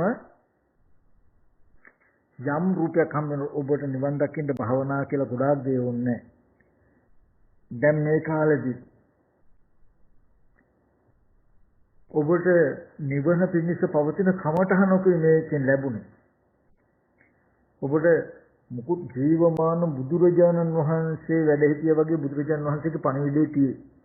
හැම රූපයක්ම සතර මහා ධාතු සහ උපාදාය රූපයි කියලා රූපස්කන්ධයක් හැටියට ස්කන්ධ වශයෙන් අර්ථ ගන්නවලා ඒ කියන්නේ 11 පොලක තියෙන සියලු රූප ටික කැටි කරලා ඉවරලා එකට ගොඩක් ගහලා මිටියක් බැඳලා ඒ ටිකේ හැම රූපයක්ම මහ භූතය උපාදාය රූපයි කියලා ඔබට පෙන්වුවා නම් දැන් ඔබට භාවනා කරන්න උත්තරේකුයි මේ දුන්නේ. ඒ කියන්නේ මේ 11 පොලේම ඔබට තියෙන ලෝකයේ ඇති වෙන විදිහට දුක ඇති වෙන විදිහට මගේ රූප මගේ ඇහැ කන දිව නාසය ශරීරය නැත්තම් තව පුද්ගලයේ කෙනෙක් සත්‍යයේ දෙයක් කියලා තමයි ඔබට පේන්නේ. අතීතයේ සිහි වෙන්නේත් එහෙමයි. අනාගතයේ කියන්න කරන්න සිහි වෙන්නේ එහෙමයි. ඒ හැම 11 පොළානුවගේ හැම තැනකම රූප ටික ඔබ මේ මහ භූත සහ උපාදාය රූපයි කියන ටික පෙන්න ආත්ම සංඥාව ඇසුරු නොවෙන්න ආත්ම සංඥාවට හිත සිහි කරන හැම වාරයක් ගානෙම නෑ මහ භූත සහ උපාදාය රූපයි කියලා පෙන්නලා හිත පිළිගන්න නැත්නම් අර්ථ දක්වලා ওই විදිහට පෙන්වන්නකො බලන්න මේ ටිකක් ඉන්න කාලෙදී මොකක් වෙයිද කියන එක බලන්න. දැනගත්ත දේට වඩා හාත්පස වෙනස් එකක් දැනගත්ත දේ අතනොහැර කරනකොට. ඒ නිසා නිවන් දකින්න අමුතියෙන් ගැඹුරු බණ දහම් හොයන්න එපා. ඇත්තටම මෙබඳු කමටහනක් හොඳටම ප්‍රමාණ මම මුලින්ම කියන්න හැදුවේ ওই ටිකමයි. ඒ කියන්නේ බුදුරජාණන් වහන්සේ කාලේදී කෙටි අවවාදයකින් ආශ්‍රය කරගත්තා. අද බණ දහම් වල අඩුව හින්දා නෙමෙයි අපි අර්ථය පිළිහිටා ගන්න තියෙන අදක්ෂකම නිසා. මේ දැන් ඔයගලන්ට ඇත්තටම නුවණක් තියෙනවනම් පණිවිඩයක් දුන්නා. මොකද්ද? 11 පොලක තියෙන හැම රූපයක්ම මහ භූත සහ උපාදාය රූපයි කියලා මහ භූත කියන්නේ මොන අර්ථයකින්ද කියලා උපාදාය රූප කියන්නේ මොන විදිහටද කියලා මොකේ උපාදායද කියලා දුන්නා. එතකොට ඒකෙන් කියලා දුන්නා මේ උපාදාය රූප කියන්නේ මගේ ඇහැ මගේ කන කියලා ගන්න බැහැ. උපාදාය රූප කියන්නේ මෙබඳු අර්ථයකින්. කාය මගේ කියලා ගන්න බෑ මහ භූතයි කියලා කියන්නේ මෙබඳු අර්ථයකින්. ඒ කියන්නේ මේ නිශ්චරලා මේ නැත්තම් මේ උගන්වන්නේ මට මේ 11 පොලකම තිබුණු රූප අනාත්මයි කියන එක නේද? එහෙනම් මට සිහි වෙන්නෙම සිහි කරන්න පුළුවන්ම ආත්ම විදියට නම් මේ ආත්ම සංඥාව අයින් කළා ආත්ම සංඥාව නිසා එන සියලු දුක අයින් කරගන්න තියෙන යතුරු නේද මේ මට අනාත්ම සංඥාව. මේ මහ භූත සහ උපාදාය රූප කියලා කියන්නේ රූපේ අනාත්ම ලක්ෂණය මතු කරගන්න තියෙන කමඨහන නේද කියලා බලන්න ඕනේ. දැකලා කොච්චර වැහුවත් ඕගොල්ලන්ට අර්ථය ලැබෙන්නේ උච්චරයි. මේ හැම පොලකම තියෙන රූප ටික අනාත්මයි. අනාත්මයි නම් අනාත්මයි කියන එකෙන් කිව්ව ආත්ම විදියට හිතන්න එපා, ආත්ම විදියට බලන්න එපා, ආත්ම විදියට පිළිගන්න එපා කියන එක නේද?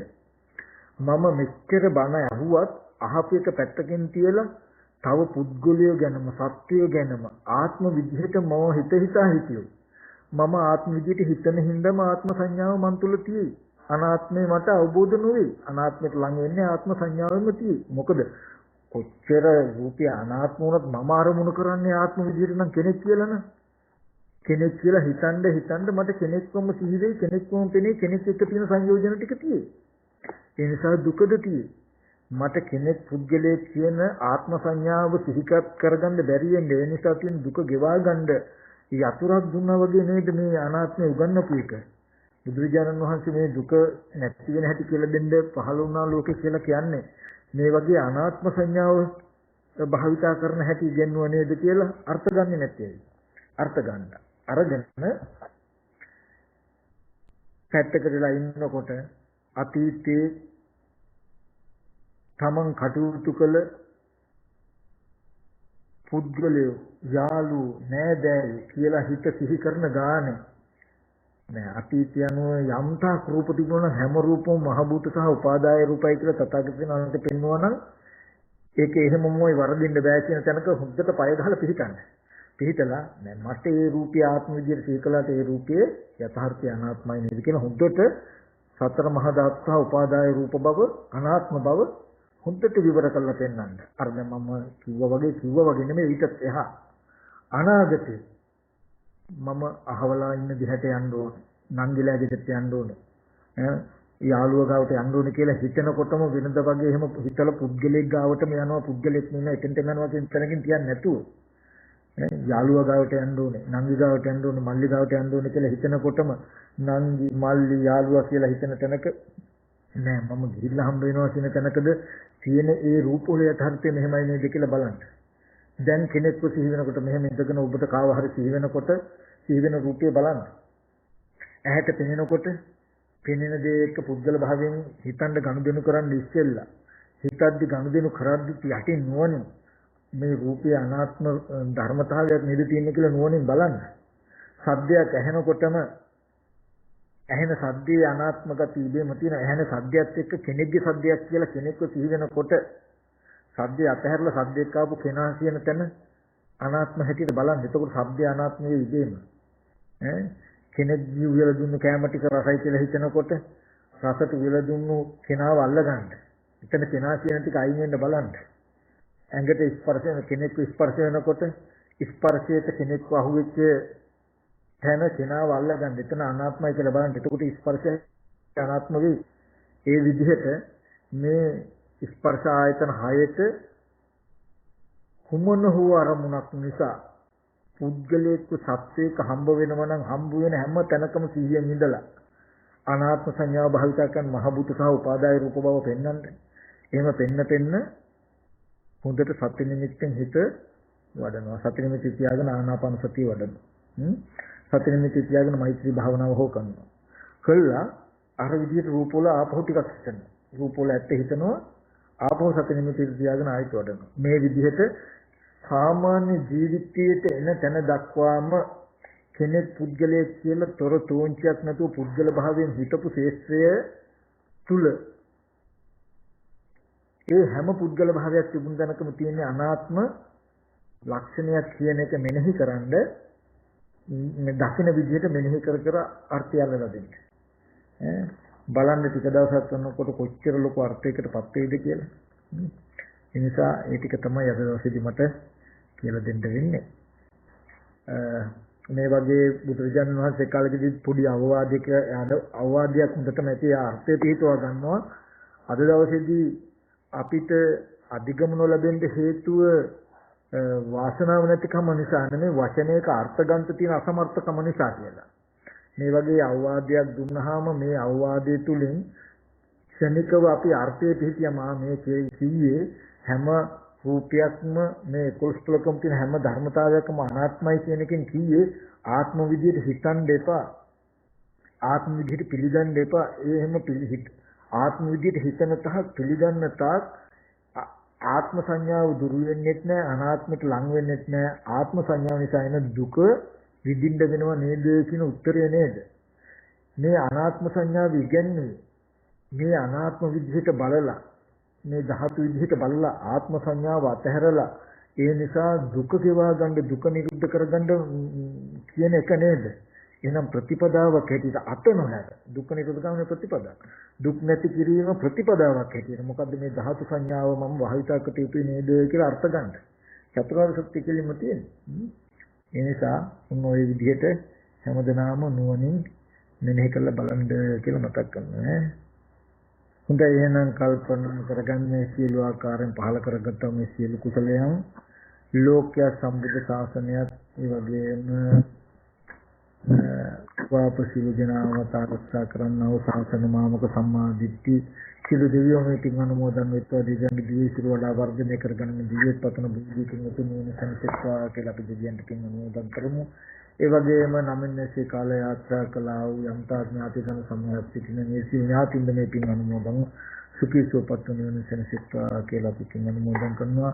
ඒ වගේම මේ රටේ මේ වගේ යම් දේශනයක් ඇති වෙලා තියෙන අවස්ථාවක මේ වගේ ජන සමාජයට යම් පීඩාවක් කරදරයක් වෙලා තියෙන මේ මොහොතකදී අපි අද දවසේ සිද්ධ කළා වූ මේ මහා කුසල ධර්මයන්ගේ බලයෙන් ඉක්මනට මේ රෝග පීඩාවන් දුරු වෙලා නිදුක් නිරෝගී සුවපත් මානසිකත්වයක් ලෝකෙට නැති කරගන්න පුළුවන් වේවා ශක්තිය ධෛර්යය ලැබේවා. මේ නිබඳු කුසල ධර්ම මේ සඳහා සමස්ත ජන සමාජයටම ලෝක ධාතුටම ආශිර්වාදයක් වේවා කියලා අපි මේ මොහොතේදී ආශිර්වාද කරමු. මේ සඳහා සම්බන්ධ ඉස්තෝබ ප්‍රතිවිධ දිනාට මේ කුසලයේ උතුම් නිවන් පිණිස හේතු පාරමිතාවක් වේවා කියලා ආශිර්වාද කරනවා. හැම දිනකටම තේරුම් ගන්නයි.